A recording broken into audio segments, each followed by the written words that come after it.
quantity of your relationships affects the quality of relationships. I certainly do, and I'm glad, Dad, that we had an opportunity to dive into this, because one of the themes that runs through the length and breadth of the People Factor is that there's no neutral relationships. That every relationship you have with anybody at any level impacts you and affects you. The right relationships will lift you to the heights of great success, sometimes success that will blow your mind and be beyond anything you've ever hoped and dreamed and expected, while the wrong relationships will keep you tethered to mediocrity for the rest of your days. And in many ways, what people have got to understand are that people are like elevators. The relationships they engage in are like elevators. The right people will take you up, while the wrong people will take you down.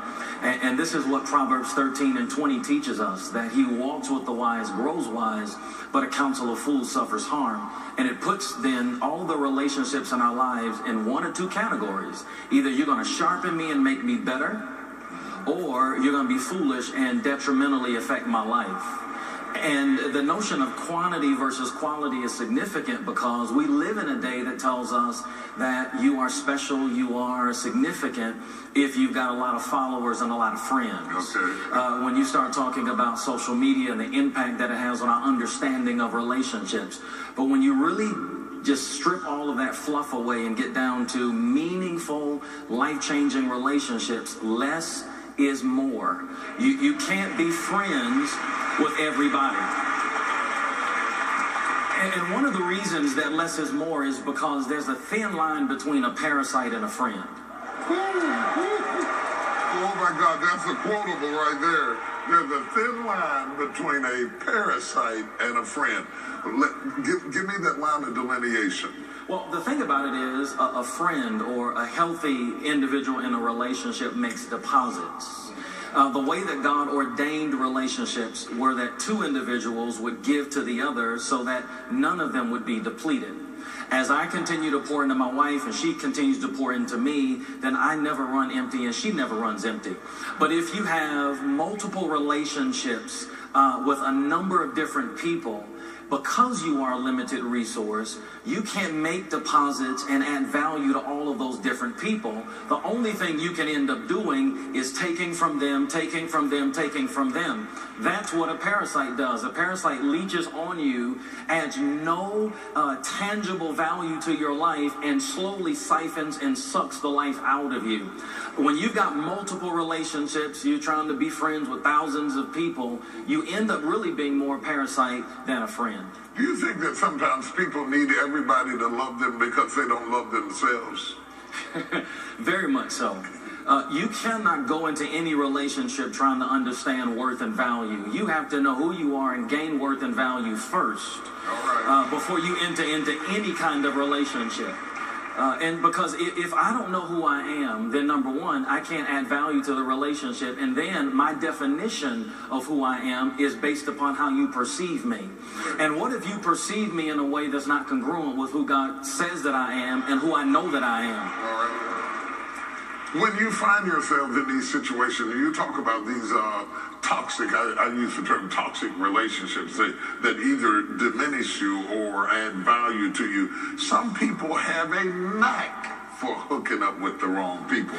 They have a degree in getting in the most toxic relationships habitually, and I think sometimes it seems like a generational curse. Yeah. It runs through the family.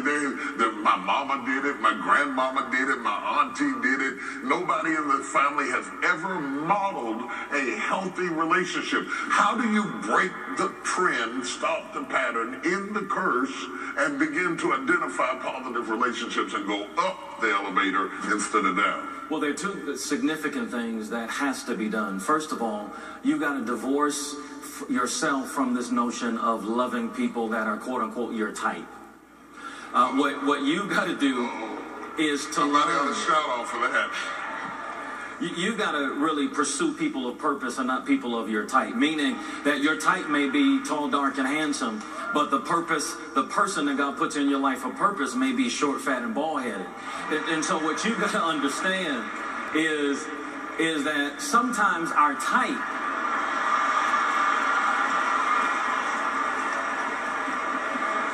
it's going to be rough this morning.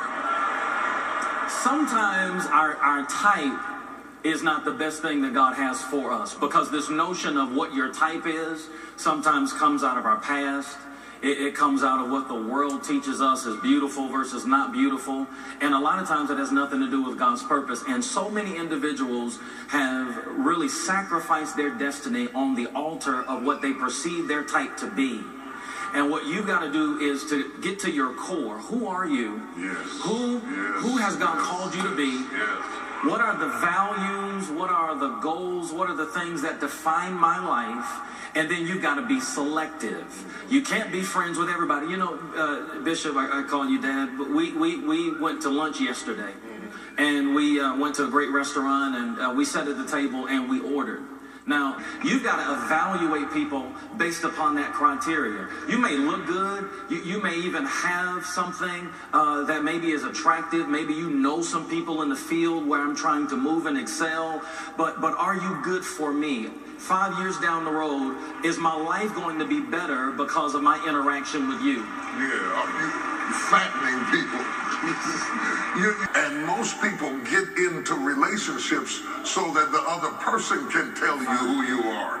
But you have to know who you are when you get into the relationship, and you have to have the courage to know what you want. Most of the time, unfortunately, when you ask people what they want, it is always externals, like what you talked about, because their well doesn't seem to run deep enough to make the selection based on things that really matter. Yep. You know, it may not be physicalities, it may be money. You know, he got to have a job. You know, well, suppose he loses a job. Exactly.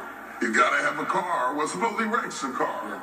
I mean, have we really dug down to the core of what really works for us or what really connects for us? And when we do, I think some people are sitting here saying, not only as it relates to personal relationships, say in a business relationship, how do you get in the circle with people that take you up?